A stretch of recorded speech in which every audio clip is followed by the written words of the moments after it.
Hello my dear students, welcome to Magnet Brains Hindi medium. मैं आपकी अपनी प्रज्ञा गुप्ता लेकर आ गई हूँ महान व्यक्तित्व की श्रेणी में एक और पार्ट जिसका नाम है बाल गंगाधर तिलक। इस नाम को आपने अपने इतिहास में या फिर अपने 15 अगस्त 26 जनवरी जैसे जब आप भाषण बोला करते हैं उसमें अक्सर इस नाम को सुना होगा। आज जानेंगे कि इस नाम को जिसको आपने इतना सुन रखा है उन्होंने ऐसा क्या महान कार्य किया था, किस रूप में वे हमारे सामने प्रस्तुत हैं, महान व्यक्तित्व की इस पुस्तक में उनका स्थान उन्हें क्यों मिला है। ठीक है, तो इन सारी चीज़ों को हम जानेंगे। जानने से पहले मैं आपसे जानना चाहती हूँ कि कैसी चल रही है पढ़ाई, अपने थोड़े हाल चाल के बारे में भी हमें बताते रहें। तो प्लीज़ कमेंट बॉक्स में ज़रूर बताएं कि आप कैसे हैं, सब ठीक चल रहा है या नहीं, पढ़ाई कैसी चल रही है, परीक्षाओं की तैयारियाँ कैसी चल रही हैं। जो मुश्किल है उसे भी आप लिखें कि समस्या आ रही है तो कहाँ आ रही है। ठीक है, तो ये सब मुझे कमेंट बॉक्स में बताते रहिए क्योंकि ये जो जुड़ाव है ये ना बहुत आगे तक चलने वाला है। सिर्फ कक्षा 7 की इस महान व्यक्तित्व में ही नहीं बल्कि आगे तक चलने वाला है और जान पहचान बहुत ज़रूरी है। तो फटाफट से कमेंट बॉक्स में बता दीजिए कि सारे हाल चाल कैसे हैं। और मैं यहाँ पर शुरू करती हूँ, आप हाल चाल बताइए, मैं बाल गंगाधर तिलक के बारे में बताना शुरू करती हूँ। चलिए देखते हैं। और यहाँ पर सबसे पहले हाँ एक बहुत ज़रूरी बात कि इनको पहचानना भी बहुत ज़रूरी है। मैंने आपको कितनी बार भी बोला है कि हम इनके बारे में नाम जानते हैं, इनके बारे में जानते हैं, लेकिन अगर हमारे सामने कभी ये चित्र आ जाते हैं तो हम इन्हें नहीं पहचान पाते। तो एक झलक ज़रूर देखिए, अपनी आंखों में इनको बसाइए कि हमारे महान व्यक्तित्व जो हैं वो दिखने में कैसे थे। तो ये है महान बाल गंगाधर तिलक जी का फोटो और आप यहाँ देख रहे हैं। चलिए मैं जब तक शुरू करती हूँ। 1857 की क्रांति भारतीय इतिहास में विशेष रूप से महत्वपूर्ण है। क्यों है भाई? क्योंकि भारतीय स्वतंत्रता के लिए जो पहला प्रयास किया था, जो हमारी पहली स्वतंत्रता की क्रांति की गई यानी फर्स्ट वर्ल्ड वॉर जो था वो कब हुआ था? 1857 यानी कि 1857 में किया गया था। तो ये जो समय था ये बहुत खास था। क्यों ये खास था समय? क्योंकि इस समय में जो हमारे लेखक और कवि थे वो कलम के साथ, जो हमारे सैनिक थे, जो लोग लड़ सकते थे, जो लोग अपने आप को शारीरिक रूप से देश सेवा के लिए समर्पित कर सकते थे, वो अपने तन और मन के साथ बस इस युद्ध भूमि में तत्पर थे। हर व्यक्ति अपने अपने लेवल पर स्वतंत्रता प्राप्ति का प्रयास कर रहा था। ठीक है, तो ये समय जो था ना ये बहुत स्पेशल था, बहुत खास था ये समय। इस क्रांति से लगभग एक वर्ष पूर्व 1856 में 23 जुलाई को पश्चिमी समुद्र तट पर स्थित रत्नागिरी के एक गांव में बाल गंगाधर तिलक का जन्म हुआ। यानी 1857 जब हमारा देश आज़ाद होने के लिए प्रगतिशील था, वो आज़ाद होने की कोशिश कर रहा था, उसके एक साल पहले यानी फर्स्ट वर्ल्ड वॉर के समय इनकी आयु जो थी वो 1 वर्ष की लगभग रही होगी। ठीक है, लेकिन उसमें उसके बाद भी जो धीरे धीरे अपनी आयु बढ़ने के साथ साथ इन्होंने जो समझना शुरू किया, चीज़ों को जानना शुरू किया, एक समय के बाद वो इस यज्ञ में शामिल हो गए अपनी उम्र बढ़ने के साथ। कैसे उन्होंने स्वतंत्रता के यज्ञ में शामिल हुए, कैसे अपने व्यक्तित्व से, अपने कार्यों से भारत का भला किया, वो हम धीरे धीरे धीरे धीरे जानते चलेंगे। शुरू करते हैं। तिलक के पिता गंगाधर राव, यानी इनके नाम गंगाधर राव था, पहले एक स्कूल के अध्यापक थे और बाद में प्राथमिक विद्यालयों के निरीक्षक यानी कि जो उनको चेक करने वाले होते हैं वो बन गए थे। तिलक को पिता से विद्या और माता से धार्मिक भावना के संस्कार मिले थे, यानी शिक्षा इन्होंने अपने पिता से पाई और जो संस्कार थे जो जीवन में बहुत आवश्यक हैं वो इन्होंने अपनी माता से पाए। और धार्मिक भावना, हर चीज़ को धर्म के अनुसार जोड़कर देखने से व्यक्ति क्या हो जाता है, सही गलत का निर्णय लेना सीख जाता है। तो ये दोनों संस्कार इनको अपने माता पिता से प्राप्त हुए थे। जब वे पुणे के सिटी स्कूल के छात्र थे तब कक्षा में शिक्षक द्वारा दिए गए गणित के प्रश्नों को कॉपी पर वह ना करके मौखिक रूप से हल कर लेते थे। यानी जब मैथ्स की इनकी क्लास चलती थी तो जो टास्क मिलता था मैथ्स का, उसको क्या करते थे, ये सारे बच्चे कॉपी पेन लेके फटाफट उसको सॉल्व कर रहे होते थे और ये आंखें बंद करके मन में फटाफट से उसको मेंटल मैथ्स जिसे आप कहते हैं उस तरीके से इसको हल कर दिया करते थे। यानी यहाँ पर इस बात से ये बताया जा रहा है कि दूसरे बच्चों से कहीं ना कहीं मानसिक और बौद्धिक स्तर में अलग थे। 10 वर्ष की आयु में माता की छाया उनके सिर से उठ गई, यानी इनकी माता का देहांत हो गया और 16 वर्ष की आयु में पिता भी चल बसे। यानी माता 10 वर्ष की आयु में, और जब ये 16 साल के हुए उसी के 6 साल के बाद इनकी पिता की भी मृत्यु हो गई। जो कुछ धन उनके पास था उससे छोटे भाई भतीजों को उन्होंने शिक्षा दिलाई। यानी स्वयं भी शिक्षा के लिए कितने जागरूक थे कि जो धन था उससे शिक्षा दिलाने का काम किया, क्योंकि शिक्षा अगर हासिल कर ली है तो फिर धन कमाना तो आसान हो जाएगा। उन्हें अत्यंत आर्थिक संकट के दिन गुजारने पड़े। हम जब भी महान व्यक्तित्व के बारे में पढ़ते हैं, बहुत सी कॉमन चीज़ें हैं कि इन्होंने अपना जो बचपन है वो बहुत संघर्ष में बिताया है, और कहते हैं ना, तपकर ही सोना निखरता है। तो वैसे ही तपकर जो इन्होंने संघर्ष शब्द आप देखते हैं ना, जो कठिनाइयाँ इन्होंने अपने जीवन में देखी, उन कठिनाइयों से लड़कर ही इन्होंने जो महान बने हैं ये, उसमें इन कठिनाइयों का भी योगदान है। हम कहते हैं भगवान ने हमें जीवन में ये कष्ट दिया है, लेकिन भगवान ने वो कष्ट आपको इसलिए दिया है कि भगवान आपकी परीक्षा लेकर आपको मजबूत बनाना चाह रहा है। तो हर चीज़ को पॉजिटिव लीजिए। अगर कोई समस्याएं भी हैं तो आप ये सोचिए कि ईश्वर ने आपको उस लायक समझा है कि आप उस कठिनाई का सामना कर सकते हैं, वरना कठिनाई आपके हिस्से में क्यों आती। तो आपको भगवान बहुत लायक समझता है, इसलिए उतार चढ़ाव जो जीवन में है वो चलते रहते हैं। तो कठिनाइयों का संघर्ष करने वाले जो व्यक्ति होते हैं वो इसी तरीके से महान बनते हैं। तो जीवन में थोड़ा पॉजिटिव सोचिए, और इस चीज़ को भी देखिए कि जो महान व्यक्तित्व हैं वो अपने बचपन के दिन किस तरीके से गुजारते हैं, लेकिन हिम्मत नहीं हारते हैं, है ना। तो आर्थिक संकट में उन्होंने अपने दिन गुजारने पड़े। बाधाओं को झेल कर वे आगे बढ़ गए। अब मान के चलिए वो उस समय अपनी बाधाओं से परेशान होते, किसी तालाब में कूद जाते, अपनी जान दे देते, तो क्या वे इस तरीके से महान व्यक्ति कहलाते? वो कहाँ किताबों में बंद रहते, हमें पता ही नहीं चलता। वहाँ जन्मे वहीं मर गए, कोई उनके बारे में जानकारी नहीं होती, ना उनके बारे में कोई जानता ना पढ़ता। लेकिन सिर्फ एक पंक्ति उनको महान बनाती है, क्या? कि आर्थिक संकट में दिन गुजारने के बाद भी बाधाओं को झेलकर वे आगे बढ़ते गए। यही चीज उन्हें महान बना देती है। तिलक का विवाह बल्लाल बाल की पुत्री तापीबाई से हुआ था। 1877 में उन्होंने बीए यानी कि बैचलर ऑफ आर्ट्स की पढ़ाई में प्रथम श्रेणी में उत्तीर्ण की। जो परीक्षा थी बीए की, बैचलर ऑफ आर्ट्स की, उन्होंने प्रथम श्रेणी में उत्तीर्ण की। 2 वर्ष बाद LLB यानी कि जो वकालत का जो कोर्स होता है ना, लॉ का जो कोर्स होता है, उसकी उपाधि भी प्राप्त की। यानी एक अच्छे वकील भी थे, है ना। LLB भी इन्होंने किया हुआ था। तभी से तिलक ने अपना जो जीवन है वो सार्वजनिक सेवा के लिए अर्पित कर दिया। इन्होंने अपने आप को मान लिया था कि जो मेरा ये जीवन है ये समाज के लिए है, समाज कल्याण के लिए, राष्ट्र सेवा के लिए समर्पित कर दिया था। तिलक एक आदर्श शिक्षक यानी कि आइडियल टीचर थे, बहुत अच्छे शिक्षक थे, साथ ही एक सफल पत्रकार यानी कि जर्नलिस्ट भी थे। समाचार पत्रों में आप देखते हैं ना, पत्रकार होते हैं जो खबरें ढूंढते हैं, छापते हैं, उनका काम करने वाले। तो वो एक आदर्श शिक्षक और सफल पत्रकार थे। सन 1979 में उन्होंने अपने 2 मित्रों के साथ न्यू इंग्लिश स्कूल की स्थापना की। यानी 2 मित्रों के साथ मिलकर इन्होंने एक स्कूल की स्थापना करने की भी कोशिश की, वहाँ पर एक प्रयास किया स्थापना करने का, और जो सफल हुआ तो स्कूल स्थापित हो गया। यह स्कूल राजकीय विद्यालयों से भी उत्कृष्ट शिक्षा देने और राष्ट्रीय विचारों वाले सच्चे देशभक्त तैयार करने के उद्देश्य से खोला गया था।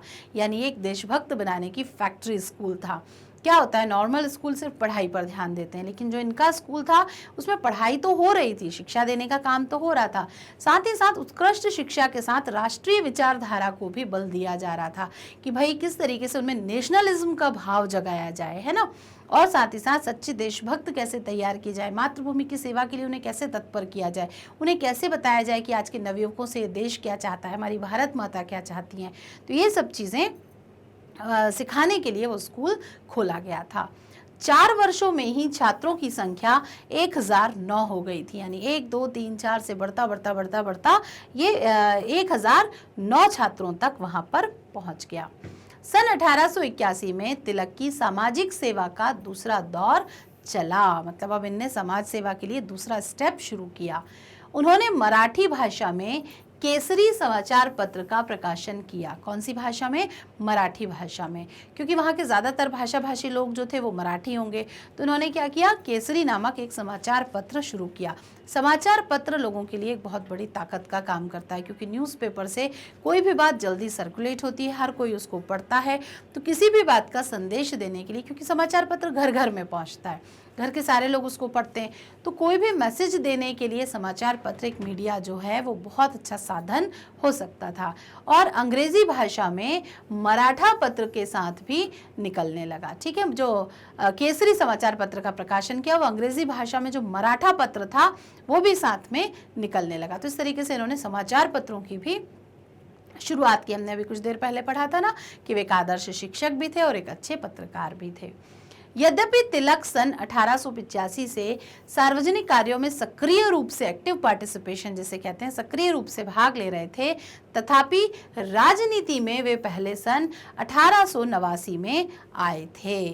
ठीक है, इस वर्ष उन्होंने मुंबई में आयोजित कांग्रेस तथा मुंबई प्रदेश कांग्रेस के अधिवेशन में भी भाग लिया। यानी भारतीय में, जो भारत में दो हम पार्टी सुनते हैं कि भारतीय जनता पार्टी और कांग्रेस पार्टी, तो इन्होंने कांग्रेस पार्टी में, वहाँ पर ये अधिवेशन में इन्होंने, जो उनका सेमिनार था उसमें भाग लिया।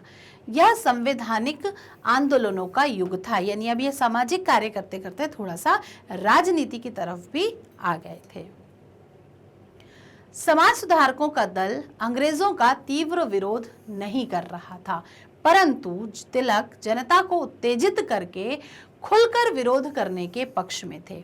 यानी जो समाज सुधारक थे वो कहीं ना कहीं शायद उनके मन में किसी प्रकार का कोई भय, जैसे हम कह सकते हैं, या साहस ना होना, हिम्मत ना होना भी कह सकते हैं, वो अंग्रेज़ों की बातों का खुलकर विरोध नहीं करते थे।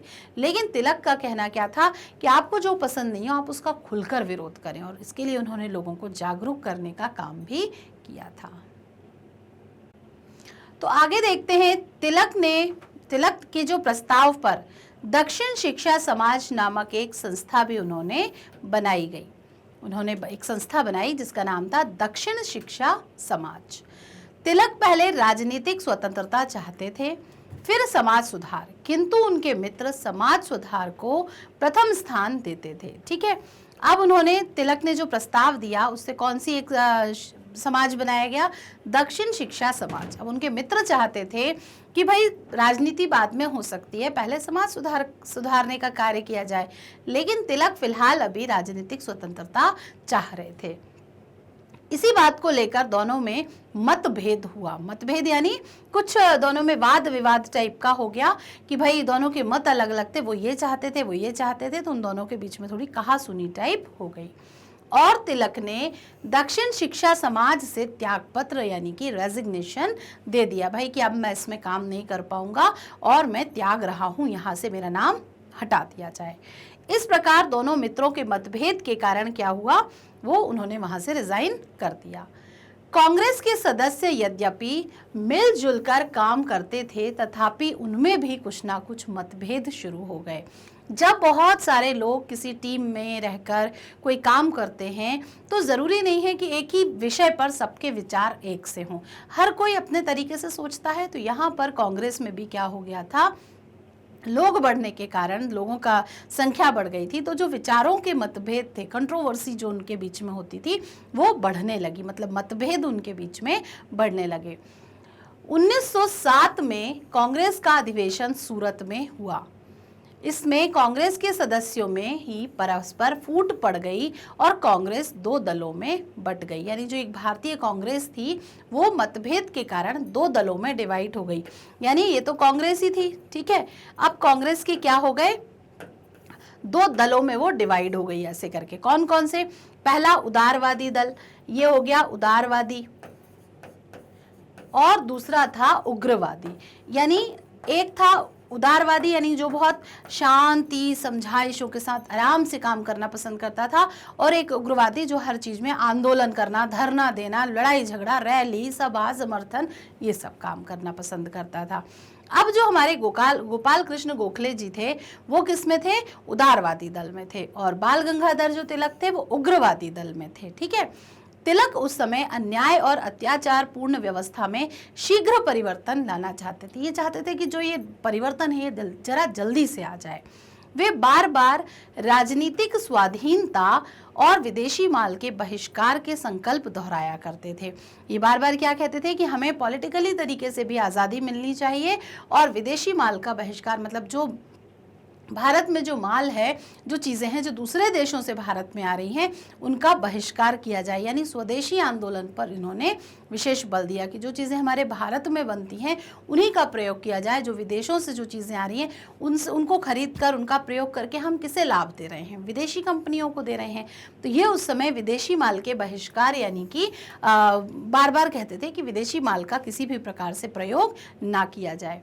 किंतु उदारवादी दल के सदस्य तात्कालिक नियमों में ही सुधार के पक्षपाती थे। मतलब वो चाह रहे थे जो जैसा चल रहा है उन्हीं नियमों को मॉडिफाई किया जाए, लेकिन ये कुछ नए नियम भी वहां पर डालना चाहते थे। ठीक है, बढ़ते हैं आगे।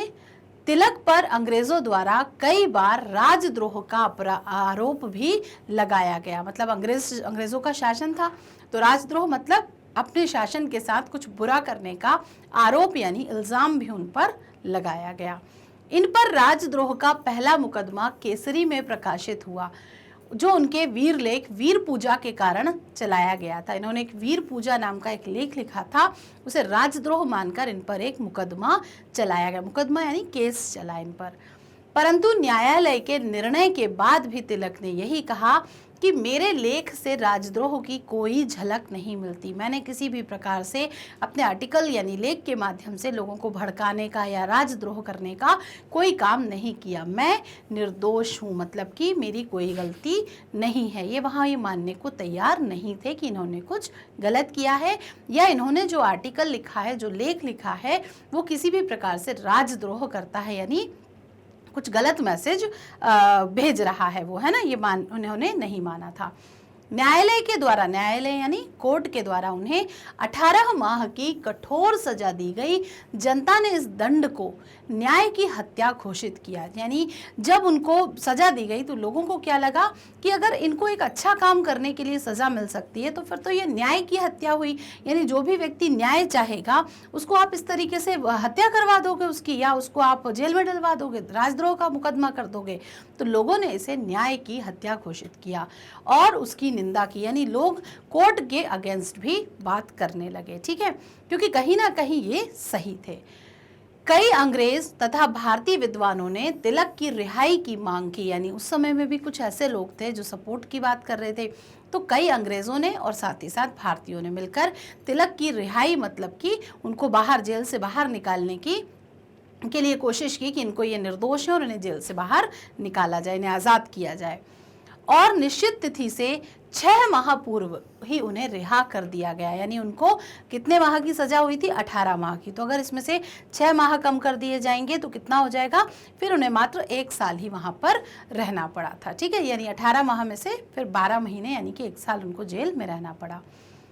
इस बीच जेल में रहने के कारण उनका स्वास्थ्य बहुत गिर गया था। स्वास्थ्य बहुत गिर गया था मतलब जेल का जीवन तो जेल का ही होता है, वहाँ थोड़ी ख्याल रखने वाले कोई हैं। तो इनका स्वास्थ्य, मतलब इनके स्वास्थ्य में बहुत गिरावट आ गई, बहुत कमज़ोर हो गए थे ये। सरकार की तिलक पर कड़ी नज़र थी, किंतु तिलक भी राजनीतिक स्वतंत्रता पाने के लिए कमर कस चुके थे। यानी तुम डाल डाल हम पात पात वाली स्थिति थी कि सरकार चाह रही थी कि ये कुछ ना करे, लेकिन ये जो पाना चाहते थे ये उसे पाने के लिए आज भी प्रयासरत बने हुए थे। देश के नवयुवकों का समर्थन और सहयोग उन्हें प्राप्त था। यानी जो यंगस्टर्स थे उस समय के, जो नवयुवक थे, नए लड़के थे, वो सबके सब इन्हें सपोर्ट कर रहे थे। उनका समर्थन और सहयोग यानी हेल्प उन्हें प्राप्त थी। कोलकाता में होने वाले कांग्रेस अधिवेशन के अवसर पर एक सार्वजनिक सभा में गीता पर उनका भाषण सुनकर छात्रों ने उन्हें मान पत्र दिया। यानी जब उन्होंने भगवत गीता के विषय में उन्होंने वहां पर पब्लिकली बताया उन लोगों को, तो उन्हें एक सम्मान पत्र दिया गया, मान पत्र दिया गया और उनका निर्देशन प्राप्त करना चाहा। उन यंगस्टर्स ने कहा कि हम आपके नेतृत्व में काम करना चाहते हैं, आप हमारे साथ जुड़िए, हमारे नेता बनिए, हम सब आपके साथ हैं, हम आपको समर्थन देंगे, आप हमारे नेता बन के कार्य करिए।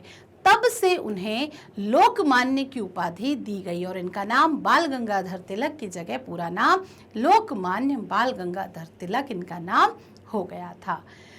सन 1908 में नशाबंदी आंदोलन चलाकर सरकार की आबकारी नीति का इन्होंने विरोध किया। आपने अभी लेटेस्ट में भी अपनी जो राजनीति चल रही है उसमें देखा होगा कि जो शराब वगैरह की दुकानें हैं इनको बंद कराने के हमेशा आंदोलन चलते रहते हैं, क्योंकि कहीं ना कहीं समाज की जो दिशा है और दशा है उसको खराब करने में ये शराब की दुकानें बहुत ज़्यादा रोल निभाती हैं, क्योंकि कहीं ना कहीं वो परिवारों को ख़त्म करती है, लोगों के जीवन को संकट में डालती है। वो एक बेहद बुरी चीज़ है जिसका कोई अच्छा परिणाम कभी हो ही नहीं सकता। लेकिन आबकारी नीति के अंतर्गत गवर्नमेंट को उससे जो टैक्स वगैरह प्राप्त होते थे उससे गवर्नमेंट को बहुत फ़ायदा होता था। तो इन्होंने क्या किया, नशाबंदी आंदोलन चलाए कि भाई ये नशे की दुकानें हैं या इस तरीके की जो भी चीज़ें हैं अनावश्यक समाज के लिए ये बंद की जाएँ। तो इन्होंने क्या चलाया, एक आंदोलन चला दिया। उस आंदोलन से क्या हुआ, सरकार की जो आबकारी नीति है उसका विरोध हुआ। इसी प्रकार नमक पर कर भी का भी उन्होंने विरोध किया। नमक पर टैक्स, नमक जीवन के लिए साथ ही शरीर के लिए एक बेहद महत्वपूर्ण चीज़ है, क्योंकि वो आयोडीन से युक्त होता है और आयोडीन अगर एक दिन भी हमारे शरीर में ना पहुंचे तो हमें बहुत सारी समस्याओं का सामना करना पड़ता है। अब नमक पर जब कर यानी कि टैक्स लगाएंगे तो हर व्यक्ति उसको नहीं खरीद सकता था। जो बेचारे गरीब निचले तबके के लोग थे जिनके पास दैनिक जीवन की सामग्री की पूर्ति करने के लिए ना पैसा था, ना साहस था, ना कोई काम था, तो उन लोगों के लिए नमक पर टैक्स से नमक महंगा हो जाता था। तो क्या हुआ, उन्होंने नमक पर भी टैक्स लगाया कि नमक जीवन की एक बेहद ज़रूरी चीज़ है और इस पर से टैक्स हटाइए आप। तो गवर्नमेंट को उन्होंने प्रेशराइज किया इस चीज़ के लिए कि नमक पर से भी टैक्स हटाइए आप।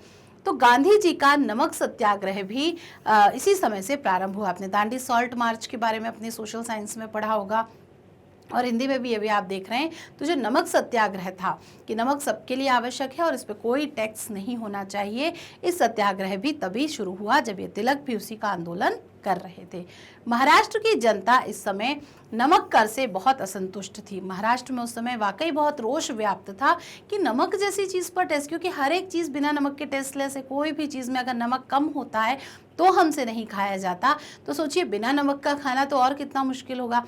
स्वाद के साथ साथ जो नमक है वो हमारे शरीर की भी बहुत महत्वपूर्ण आवश्यकताओं में से एक है ना। तो इस तरीके से उन्होंने इन सब चीज़ों का, एक शराब नशाबंदी का विरोध किया, आंदोलन चलाया, साथ ही साथ नमक सत्याग्रह का भी इन्होंने आंदोलन चलाया, नमक पर टैक्स को भी इन्होंने बंद करने के लिए आंदोलन चलाए। तिलक बड़े दूरदर्शी थे। दूरदर्शी यानी दूर तक की सोचकर कार्य करने वाले। तो वो आगे तक का चीज़ें सोचते थे, मतलब फ्यूचर प्लानिंग के साथ वो काम करते थे।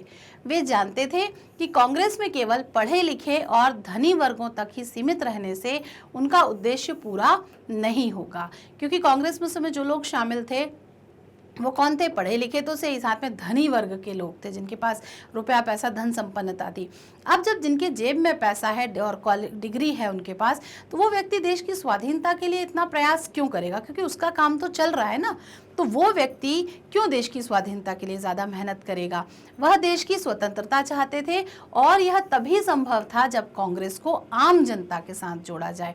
आम जनता जो दैनिक जीवन में ढेर सारी समस्याओं का सामना कर रही है, उनका जज्बा एक अलग होगा ना, आज़ादी को लेकर, टैक्स को लेकर। तो वो चाहते थे कि देश की जो आम जनता है वो कांग्रेस के साथ जुड़ जाए। उन्होंने साधारण जनता की आवश्यकताओं को ध्यान में रख के अनेक कार्यक्रम चलाए, मतलब जो नॉर्मल आम व्यक्ति होते हैं उनके लिए बहुत सारी योजनाएं, बहुत सारे काम शुरू किए उन्होंने। गणपति उत्सव, शिवाजी उत्सव, इन दो सामूहिक कार्यक्रमों के माध्यम से उन्होंने जनता में आत्मविश्वास जागृत किया और उनका मनोबल बढ़ाया। महाराष्ट्र की यहाँ पर बात हो रही है तो ये शिवाजी उत्सव और गणपति उत्सव महाराष्ट्र का तो आज भी वर्ल्ड फेमस है। तो वहाँ पर ये दो आंदोलन, ये जो उत्सव मनाने का काम किया, उससे क्या हुआ, लोग अपने घरों के बाहर निकले, टीम बनी, टीम ने मिलकर काम किया कि भाई उत्सव में ये चीज़ों की तैयारियां हैं, इसमें ये काम आप करोगे, ये काम आप करोगे। तो ऐसा करने से क्या हुआ, लोगों के अंदर टीम भावना के साथ साथ कार्य करने की कुशलता का विकास हुआ। बहुत सारे लोगों ने मिलकर जब कार्य किया तो उन्हें पता चला कि कोई भी काम अकेले के बस की नहीं है, वो टीम के साथ ही होगा। बहुत सारे लोग मिलकर किसी काम को बेहतर अंजाम दे सकते हैं। तब जब वो काम को डिवाइड कर लें, बांट लें, तो ये उत्सवों के जब ये जो तैयारी हुई, चाहे वो पैसे का कलेक्शन हो, काम बांटना हो, इन सब चीज़ों से क्या आया, लोगों में आत्मविश्वास आया, लोगों में हिम्मत आ गई कि हाँ वी कैन डू इट, हम इसे कर सकते हैं। ठीक है। और उनका मनोबल बढ़ाया। मनोबल कैसे बढ़ाया? लोगों को लगा अरे इतना बड़ा आयोजन कैसे होगा, तो इन्होंने हिम्मत दी कि हम मिलकर करेंगे तो सब हो जाएगा। ये किस चीज़ के लिए उनको ट्रेंड कर रहे थे? बड़े आंदोलन के लिए। तो छोटी छोटी तैयारियों से, जैसे कि आपको घर के गेट तक किसी काम से भेजा जाता है ना कि जाओ जरा गेट पर ये शॉप है, ये काम करके आ जाओ, टमाटर ले आओ, सब्जी ले आओ। आप जब उतना सा चल के जाते हो अपनी दम पे, तो आप फिर बड़े मार्केट को फेस करने लायक हो जाते हो, है ना। तो जिस तरीके से मम्मी पापा आपका मनोबल बढ़ाते हैं, यहाँ पर भी वही हो रहा था कि गणेश उत्सव, शिवाजी उत्सव जैसे कार्यक्रमों का आयोजन कराकर उनकी हिम्मत और मनोबल को बढ़ाया जा रहा था, ताकि वो देश के लिए आंदोलन में शामिल हो सकें। ठीक है, ये उत्सव ही राजनीतिक चेतना के केंद्र बन गए। यानी जैसे ही जब ये सब चीज़ों के आयोजन हुए तो लोगों रिस्पॉन्सिबलशिप भी ले ली। किसी ने कहा चलिए प्रसाद मेरी तरफ से है, किसी ने कहा पानी मेरी तरफ से है। तो ये राजनीतिक चेतना के भी केंद्र बन गए। बड़े बड़े लोग, राजनेता आदि भी इस प्रोग्राम में, कार्यक्रमों में शामिल हो गए। उन्होंने धार्मिक उत्सव का आधार लेकर राजनीति की जड़ें भी मजबूत की, क्योंकि उसमें जो पार्टीज थी, कांग्रेस की, बीजेपी की, उन्होंने भी अपना अपना योगदान दिया। भारतीय राष्ट्रीय कांग्रेस ने कहा कि चलिए लोगों की बैठने की व्यवस्था हम कर देंगे, पानी की व्यवस्था हम देख लेंगे। तो लोगों को ऐसा लगा कि ये बड़ी बड़ी जो टीम है, जो राष्ट्रीय पार्टियां हैं, ये भी किस तरीके से आके हमारा सहयोग कर रही हैं। अगर हम इन्हें सहयोग करेंगे तो ये भी हमें सहयोग करेंगे। तो जो धार्मिक आयोजन था वो धीरे धीरे किस में कन्वर्ट हो गया? राजनीतिक जड़ें मजबूत करने के लिए राजनीति के तरह उसका प्रयोग किया गया। इस प्रकार तिलक को स्वदेशी आंदोलन का सच्चा जन्मदाता भी कहा जा सकता है। स्वदेशी आंदोलन क्या थे? कि हम विदेशी किसी वस्तु का प्रयोग नहीं करेंगे, हम सिर्फ उन्हीं वस्तुओं का प्रयोग करेंगे जो हमारे भारत में बनती हैं, स्वदेशी वस्तुएं, और विदेशी वस्तुओं का पूरी तरह बहिष्कार इन्होंने कर दिया था। सन 1908 में केसरी यानी समाचार पत्र में उनका एक और लेख छपा, देश का दुर्भाग्य। इस कारण उन्हें फिर राजद्रोह का सामना करना पड़ा। उनका आरोप लग गया उन पर कि देश का दुर्भाग्य नाम से, कि हमारे देश के दुर्भाग्य के बारे में, यानी कोई अपने ही देश की नेगेटिविटी को क्यों बताना चाहेगा। लेकिन उन्होंने नाम ऐसा रखा, देश का दुर्भाग्य, तो इन पर फिर ये आरोप लगा कि अपने ही देश की बुराई अपने ही देश में रहते हुए कर रहे हैं, तो इसे राजद्रोह कहा जाता है। अपने ही देश में रहकर यहाँ से गद्दारी करना राजद्रोह कहलाता है। और उन्हें पुनः 6 वर्ष की सजा भुगतनी पड़ी। यानी पहले 18 वर्ष की थी, जो कि लोगों के कहने से 12 वर्ष में बदली थी, अब यहाँ 12 महीने में बदली थी। अब यहाँ पर पुनः उन्हें 6 साल की सजा हो गई। यानी पहले तो 18 महीने की थी, अब तो और ज़्यादा 6 महीने की हो गई। तिलक पर लगे राजद्रोह के झूठे आरोप के कारण भारत के मजदूरों ने 6 दिन की हड़ताल कर दी। यानी जो उस समय लेबर थी, उसके लिए इन्होंने बहुत काम किया था। तो वो जो लेबर थी वो एकजुट होकर लेबर ने हड़ताल यानी कि स्ट्राइक कर दी कि भाई जब तक आप तिलक को आज़ाद नहीं करेंगे, रिहाई नहीं देंगे, हम लोग भी कोई काम नहीं करेंगे। तो मजदूरों की जो हड़ताल है उससे क्या हुआ? सारे काम रुक गए, जो भी निर्माण कार्य थे वो सारी चीज़ें रुक गई, फैक्ट्री रुक गई, काम करना बंद हो गया। तो उससे क्या होता है? गवर्नमेंट प्रेशर में आ गई। भारत के मजदूर आंदोलन के इतिहास में यह पहली हड़ताल थी। यानी ये तिलक को आज़ाद कराने की जो मजदूरों ने हड़ताल की थी, ये भारत की आज़ादी मतलब उस समय के समय में मजदूरों द्वारा की गई पहली हड़ताल थी। ये तिलक की लोकप्रियता ही तो थी कि लोगों ने, मजदूरों ने भी उनके लिए हड़ताल कर दी, स्ट्राइक कर दी, है ना। तिलक को बर्मा, म्यांमार जिसे आप कहते हो, के मांडले जेल में भेज दिया गया। उस जेल में तिलक को एकाकी जीवन बिताना पड़ा। एकाकी मतलब बस वो अकेले ही थे वहाँ पर, किसी से ना बातचीत कर पाते थे, ना मिलजुल पाते थे। वहाँ पर उन्होंने गीता रहस्य नाम की विश्वविख्यात पुस्तक लिखी। देखा, जो महान लोग होते हैं, आप उन्हें भीड़ में शामिल कर दोगे तो वो किसी आंदोलन को जन्म दे देंगे, अकेले छोड़ दोगे तो किसी रचनात्मकता को जन्म दे देंगे। तो जब ये अकेले थे वहाँ उन्होंने गीता रहस्य नाम की एक विश्वविख्यात पुस्तक लिखी थी। इस पुस्तक ने देश की राजनीति को स्वराज की ओर उत्प्रेरित किया। यानी आज़ादी की भावना जगाई कि नहीं भाई, आज़ादी सबसे ज़रूरी है और हमें ये लेकर ही रहना है। तिलक ने जनता को बताया कि कर्म का राष्ट्रीय फल स्वराज है। जो आप काम कर रहे हो उसका जो फल है वो बस स्वराज, मतलब कि हमारा स्वयं का राज है। ये अंग्रेजों को भगाओ यहाँ से, ताकि भारत पर हम स्वयं राज कर सकें, भारतीय राज कर सकें। तिलक में असीम सहिष्णुता थी। वो सभी धर्मों का सम्मान करते थे, मिलजुल कर रहने पर जोर देते थे। देश के लिए उन्होंने अनेक यातनाएं भोगी। भाई क्यों वो जेल गए, ये सब चीज़ें वो सहन कर रहे थे, तो ये सब किसके लिए कर रहे थे? वो सिर्फ अपने देश के लिए। जब वह मांडले जेल में थे तब उन्होंने अपनी पत्नी के निधन का तार मिला, यानी अपने परिवार से भी कितने दूर हो गए कि अपनी पत्नी की मृत्यु तक पे वो वहां नहीं पहुंच पाए क्योंकि वो उस समय जेल में थे।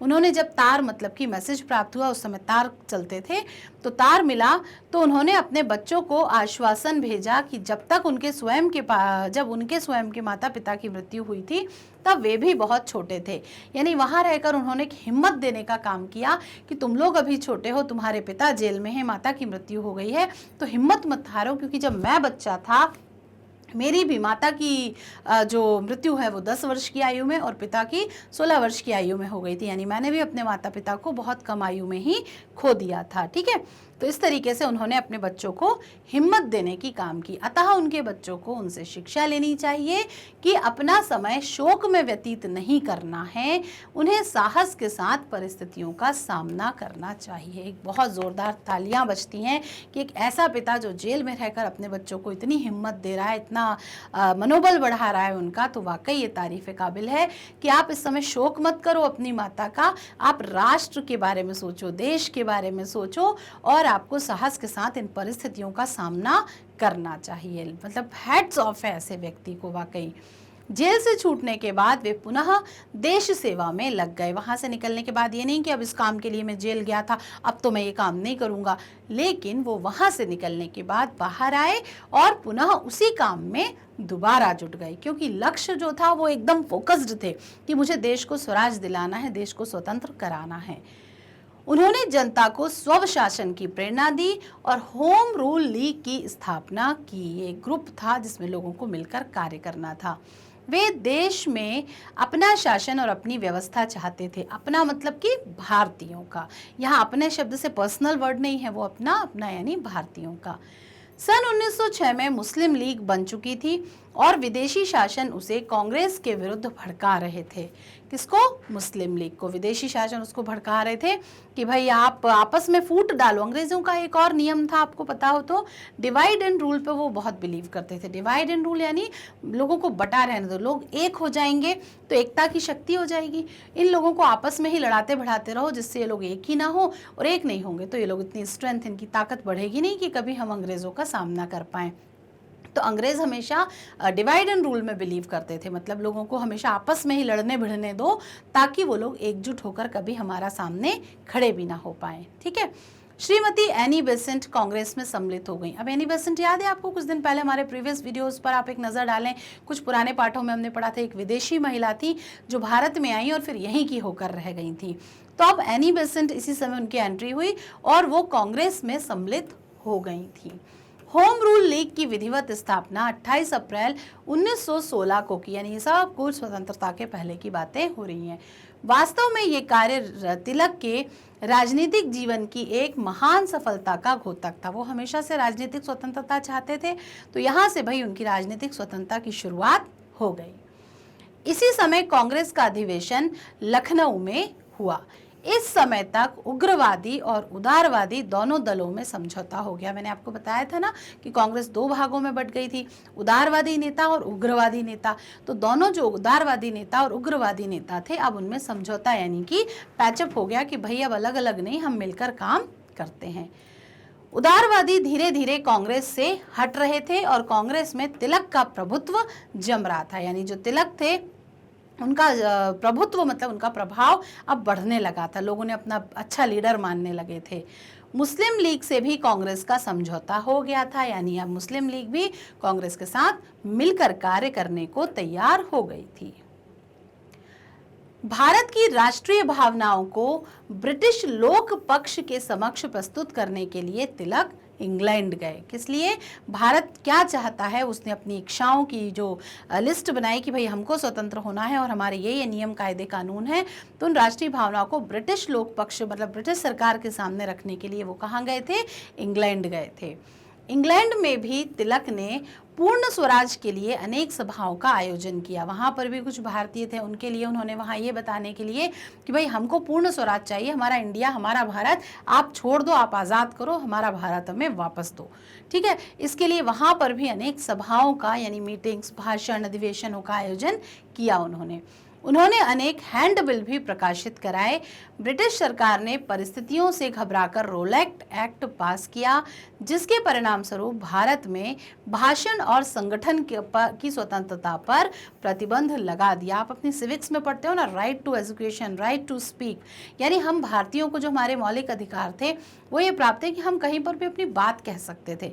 लेकिन उन्होंने क्या करा, एक ऐसा रूल बना दिया कि कोई भी व्यक्ति कहीं बहुत ज़्यादा इकट्ठा होकर अपनी बात नहीं कह सकता, यानी भाषण नहीं दे सकता, स्पीच नहीं दे सकता, और संगठन की स्वतंत्रता यानी बहुत ज़्यादा एक होकर बहुत सारे लोग कहीं पर नहीं रह सकते। ये उन्होंने इसका नियम बना दिया कि अगर आप ऐसा करोगे तो यहाँ पर आपको पेनाल्टी या सज़ा जो भी वहाँ पर देंगे वो प्रतिबंध लगा दिया गया। गांधी जी रोलेक्ट एक्ट को सहन नहीं कर पाए और उन्होंने इसके विरोध में असहयोग आंदोलन प्रारंभ कर दिया कि भाई हम आपकी इस मामले में इस बात से सहमत नहीं है और हम आपकी इस बात में आपका साथ नहीं देंगे। देखो, सहयोग मतलब होता है हेल्प करना, असहयोग मतलब हेल्प ना करना। तो हम आपके इस नियम में आपके साथ नहीं हैं। इंग्लैंड में जब तिलक को ये समाचार मिला तो वे तत्काल भारत लौट आए कि मैं यहाँ पर पैचअप करने के इरादे से आया हूँ और मेरे भारत में ये सब नियम बन रहे हैं। तो वो तुरंत ही भारत वापस लौट आए। मार्च 1919 को रोलेक्ट एक्ट लागू हो गया। पूरे देश में इसके विरुद्ध नारे लगाए गए, उसका विरोध प्रदर्शन किया गया। दिनांक 6 अप्रैल को विभिन्न भागों में हड़तालें हुई। लोगों ने हड़ताल करना शुरू कर दी कि हम इस रोलेक्ट एक्ट को नहीं मानेंगे, और प्रदर्शन किए गए। तो ये प्रदर्शनों में क्या होता था, आंदोलन, धरना, रैली, ये सब चीजें होती थी। पंजाब में इसका बेहद विशेष विरोध हुआ। उस समय प्रमुख कांग्रेसी नेता सत्यपाल और सैफुद्दीन किचलू को गिरफ्तार किया गया, यानी उस समय जो इसका खास विरोध कर रहे थे टीम लीडर बनके, उनको गिरफ्तार कर लिया गया। कौन कौन? सत्यपाल और सैफुद्दीन किचलू। इसके विरुद्ध जलियांवाला बाग में 13 अप्रैल को एक सभा आयोजित की गई। अब जलियांवाला बाग कहाँ पर है? अमृतसर में है। वहां पर 13 अप्रैल को एक गैदरिंग रखी गई, एक सभा रखी गई, जिसमें बहुत सारे लोग आकर मिलने वाले थे और बातचीत करने वाले थे। जहां अंग्रेज अफसर जनरल ओडायर के आदेश से अचानक गोलियां बरसाई गईं। आपने सुना होगा ना जलियांवाला बाग हत्याकांड, कितने ज़्यादा उस समय जो लोग इनको सुनने आए थे, भीड़ इकट्ठी थी, अचानक से कहीं से फायरिंग होने लगे तो लोगों को ना संभलने का मौका मिला, ना समझने का कि हो क्या रहा है। तो जहाँ जिस हालत में था वहीं पर लाशें बिछ गईं और लाशों का ढेर लग गया वहाँ पर। ये सब किसके ऑर्डर से हुआ था? जनरल डायर, जो कि एक अंग्रेज था, उसने ये आदेश दिया था कि जलियांवाला बाग में जो लोग इकट्ठे हैं वहाँ पर गोलियां बरसा दो। तो कई निर्दोष भारतीयों की उसमें मृत्यु हो गई थी। और सबसे मेन, निकास द्वार बंद कर दिया, जहां से बाहर भाग सकते थे उस द्वार को भी बंद कर दिया था। तो सोचिए, गोलियां बरस रही हैं, आप बाहर नहीं निकल सकते, संभल नहीं सकते, बच नहीं सकते, और बाग मतलब कि वो एक खुला गार्डन था। तो वहां पर कोई चीज़ ऐसी भी नहीं थी जिसकी ओट में छुपकर अपने आप को बचाया जा सके। तो वो भीषण हत्याकांड था, जो आपने अपनी सोशल में तो ज़रूर पढ़ा होगा, और नहीं पढ़ा तो उसके बारे में एक बार ज़रूर देखिए कि जलियांवाला बाग हत्याकांड क्या होगा। अमृतसर जब आप जाएंगे तो वहाँ पर जलियांवाला बाग एक दर्शनीय स्थल के रूप में अब डेवलप कर दिया गया है, आप उसको देख भी सकते हैं। फलतः भीषण नरसंहार हुआ। नरसंहार मतलब बहुत सारे लोगों की मृत्यु हो गई। सर्वत्र हाहाकार मच गया। कांग्रेसी नेताओं ने भी इस हत्याकांड की घोर निंदा की, यानी जिसे देखो बस वो यही कह रहा था कि अंग्रेजों को ऐसा नहीं करना चाहिए था। तिलक पूर्ण स्वराज हेतु निरंतर संघर्ष करते रहे। तिलक अभी भी बस अपने इसी चीज में लगे थे कि बस कुछ भी हो, अब तो इतने जान प्राणों की आहुति भी दे दी गई है, कम से कम हम आजाद हो जाएं। लगातार अथक परिश्रम, मांडले जेल की यातना और इंग्लैंड की इस ठंडक ने इनके शरीर को जर्जर कर दिया। हमने पढ़ा था जब वो पहली बार जेल से आए थे तो वो थोड़े कमज़ोर हो गए थे, शारीरिक रूप से वो अस्वस्थ हो गए थे। लेकिन ये सारी जो चीज़ें हो रही थी, इससे क्या हुआ, इनके शरीर को जर्जर कर दिया, यानी ये और भी ज़्यादा कमज़ोर हो गए। ये रुग्ण रहने लगे। रुग्ण का अर्थ क्या होता है? बीमार रहने लगे। ये है ना रुग्ण, यानी बीमार। जुलाई 1920 में प्रारंभ में उन्हें मलेरिया हुआ, जो कि एक डिसीज़ होती है मच्छरों के काटने से, तो उन्हें मलेरिया हुआ।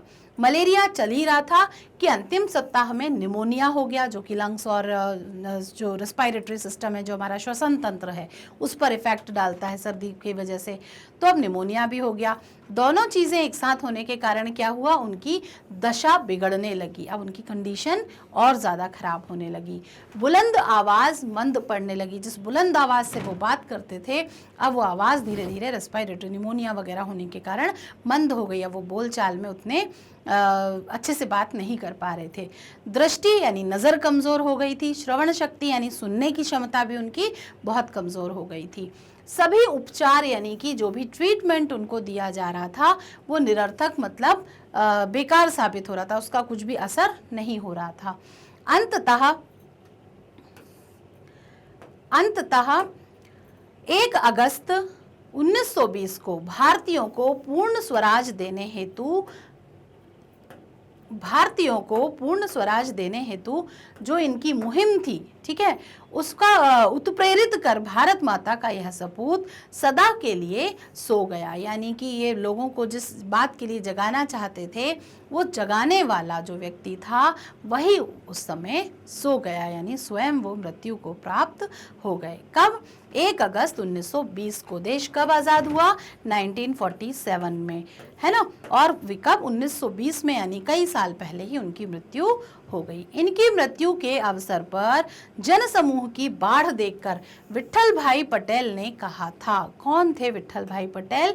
वो हम अगली देखते हैं कि राजनीति को आराम कुर्सी वाले राजनीतिज्ञों से जनता तक ले आने का श्रेय लोकमान्य तिलक को ही है। यानी राजनीति तो आराम से चल रही थी कुर्सी पर बैठ के, कि भाई एक ही कमरे में दफ्तर पे बैठ के, लेकिन इन्होंने ये बताया कि जो राजनीतिज्ञ हैं ये भी किस तरीके से देश का, समाज का भला कर सकते हैं। उनकी उंगली राष्ट्र की नाड़ी पर थी, यानी वो दुखती रग पर हाथ रखना मुहावरा होता है ना, कि ये जानते थे कि कब क्या हमें करना है। तो राजनीति को आराम वाली कुर्सी वाले राजनीतिज्ञों से जनता तक लाने का जो श्रेय था वो किसको दिया गया? लोकमान्य तिलक को दिया गया। उनकी उंगली राष्ट्र की नाड़ी पर थी, बात जैसे कि मैंने भी आपको बताई। तो आपने नाड़ी वैद्य देखे होंगे, जो पल्स देख के चीज़ों को पता लगाते हैं। डॉक्टर्स को भी देखा होगा आपने, यहाँ पर हाथ रख के। तो एक मुहावरे की तरह बात को लिया गया है, प्रतीक के रूप में, कि जैसे डॉक्टर सिर्फ एक नाड़ी देखकर, यहाँ पर जो हमारी पल्स होती है इसको देखकर हमारे रोग का पता लगा लेते हैं, वैसे ही लोकमान्य तिलक भी लोगों की नाड़ी देखकर, मतलब कि उन्हें पता था कि लोग कितना काम कर सकते हैं, क्या काम कर सकते हैं, कहाँ तक काम कर सकते हैं, कितना विरोध, कितना आंदोलन कर सकते हैं, इन सारी चीज़ों की जानकारी किसको थी? तिलक रखते थे, सारी चीज़ों की समझ रखते थे, ठीक है। तो उनकी उंगली राष्ट्र की नाड़ी पर थी, मतलब वो राष्ट्र के लोगों की सोच को समझते थे, ये है यहाँ पर इसका अर्थ। वे जानते थे कि स्वतंत्रता संग्राम में त्याग और कष्ट झेलने की क्षमता जनता में कितनी है, जनता कितना विरोध कर सकती है, कितना विरोध सह सकती है, कितने आंदोलन कर सकती है, क्या क्या कर सकती है। इसीलिए उन्होंने राष्ट्रीय आंदोलन को आगे बढ़ाया। वे सच्चे अर्थों में भारत के निर्माता थे, यानी कि भारत को बनाने के लिए भारत को समझना बहुत ज़रूरी था। और भारत को समझने के लिए कौन सा व्यक्ति चाहिए? जो भारत की जनता से जुड़ा हो, जो यहाँ के लोगों को समझता हो, यहाँ के लोगों की सोच को समझता हो, मानवतावादी दृष्टिकोण रखता हो, सुधारवादी रवैया रखता हो, साथ ही साथ स्वयं के अपने व्यक्तिगत लाभ से पहले वो जनता का लाभ को प्राथमिकता देता हो। तो जो तिलक थे, लोकमान्य बाल गंगाधर तिलक, उनमें ये सारे गुण विद्यमान थे, इसीलिए उन्हें भारत का राष्ट्र निर्माता भी कहा गया है, ठीक है। तो इस पाठ के दौरान हमने जाना कि किस प्रकार बाल गंगाधर तिलक ने अपनी पूरी राजनीतिक सामाजिक जीवन यात्रा जो थी वो उन्होंने निभाई। कितनी बार वो जेल गए, क्या क्या कष्ट उनने सहे, अपने बचपन में क्या कष्ट सहे, किस प्रकार वो कांग्रेस में शामिल हुए, उग्रवादी नेता बने, कितनी बार वो पुनः जेल गए, तबियत खराब हुई, रुग्ण हुए, बीमार हुए, किस तरीके से मलेरिया और निमोनिया ने उनके शरीर को तोड़ कर रख दिया, और अंत समय में ये भारत का जो दीप था, स्वतंत्रता का दीप जलाने वाला व्यक्ति, भारत की आज़ादी को ही नहीं देख सका और 1920 में उनकी मृत्यु हो गई थी। तो इस प्रकार हमने इस पाठ के माध्यम से जाना कि लोकमान्य तिलक को महान प्रेरक व्यक्तित्व में स्थान क्यों मिला है। ठीक है, तो इस पाठ को भी अब हमने पढ़ लिया है। अगले वीडियो में हम इसके प्रश्न और उत्तर पढ़ेंगे। तब तक आपको क्या करना है, जी हाँ, बिल्कुल सही है कि आपको ये पाठ, ये वीडियो दोबारा देखना है ताकि हर एक चीज़ बहुत अच्छे से स्पष्ट हो जाए आपको, ताकि जब हम प्रश्नोत्तर की बात करें या बहुविकल्पीय प्रश्नों की बात करें तो आपको यहाँ वहाँ किताब के पन्ने ना पलटने पड़े कि अब ये वाला उत्तर मुझे कहाँ मिलेगा। पाठ को इस तरीके से पढ़ें कि आपको प्रश्न सुनते ही याद आ जाए कि हाँ, मैंने ये वाली बात तो पढ़ी थी, और ये भी याद आ जाए कि हाँ, लगभग ये वाले पैराग्राफ में मैंने ये बात पढ़ी थी। तब आपकी स्मरण शक्ति पर प्रज्ञा गुप्ता गर्व करेंगी। ठीक है, मुझे वैसे भी अपने बच्चों पर बहुत गर्व है। आप सब बहुत अच्छा कर रहे हैं। जो कमेंट मुझे मिल रहे हैं, जो बातचीत आपकी और मेरी होती है, उन सबको सुनकर मुझे लग रहा है कि आप लोग इस चैनल को पसंद कर रहे हैं, मुझे पसंद कर रहे हैं। तो उसके लिए, सबके लिए हार्दिक धन्यवाद। तो आप लोग जो भी ये पढ़ाई कर रहे हैं, ये आप सिर्फ अपने लिए नहीं कर रहे हैं, ये आप मेरे लिए भी कर रहे हैं, क्योंकि आपकी सफलता मेरे हृदय को भी बहुत प्रसन्नता देगी। ठीक है, तो मैं यहाँ पर छोटी छोटी सी चीज़ों में उदाहरण से आपको बता देती हूँ कि मैग्नेट ब्रेन्स आपको क्या क्या देने वाला है। मैग्नेट ब्रेन का यूपी बोर्ड चैनल तो आप देख ही रहे हैं, हिंदी मीडियम चैनल आप देख ही रहे हैं। इसके साथ साथ Bihar board, CBSE, English medium, Hindi medium, NTSC, CUET, spoken English और साथ ही साथ ओलंपियाड्स की तैयारी के लिए भी मैग्नेट ब्रेन्स आपकी एकमात्र पसंद और विकल्प बन सकता है। यहाँ हर एक वीडियो को हर एक शिक्षक बहुत ही सरल भाषा में, स्पष्ट शब्दों में आपको समझाते हैं, जो कि आपकी सीधी, आपकी दिल से दिल तक की पहुँच बन जाते हैं।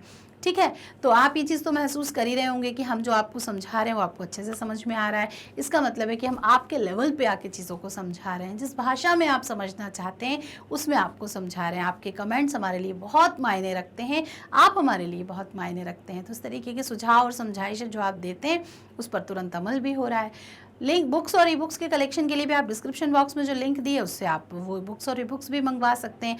हमारे साथ बने रहने के लिए, जुड़े रहने के लिए आप फेसबुक, इंस्टाग्राम, ट्विटर और टेलीग्राम की मदद भी ले सकते हैं। साथ ही साथ वीडियो को लाइक, कमेंट और शेयर करना बिल्कुल ना भूलें बच्चों, क्योंकि लाइक कमेंट से हमें चीज़ों का पता चल जाता है। ठीक है, और शेयरिंग जो है उससे भारत के विकास में हम सब एक यज्ञ के प्रतिभागी हैं। ठीक है, और इस यज्ञ में हर कोई अपनी आहुति दे रहा है। मैं पढ़ा कर दे रही हूँ, आप पढ़कर दे रहे हैं, साथ ही साथ शेयर करके भी आप उस यज्ञ में सहयोगी बन सकते हैं। क्योंकि मैग्नेट ब्रेन्स का उद्देश्य है पूरे भारत के बच्चे अपना सर्वश्रेष्ठ प्रदर्शन कर सकें, वो अपनी कक्षा, परीक्षा में नंबर 1 हो। ठीक है, देश में भारत के बच्चे नंबर 1 पर आ जाएं। ठीक है, तो इस प्रकार आप अपना भला करते रहें, विकास करते रहें और मैग्नेट ब्रेन्स हिंदी मीडियम के वीडियोस देखते रहें, उन्हें अपना प्यार देते रहें। मिलते हैं अगले वीडियो में प्रश्नोत्तर के साथ। तब तक रखें अपना खास ख्याल, मम्मी पापा का ख्याल रखें, उनकी हर एक बात माने और बाय बाय।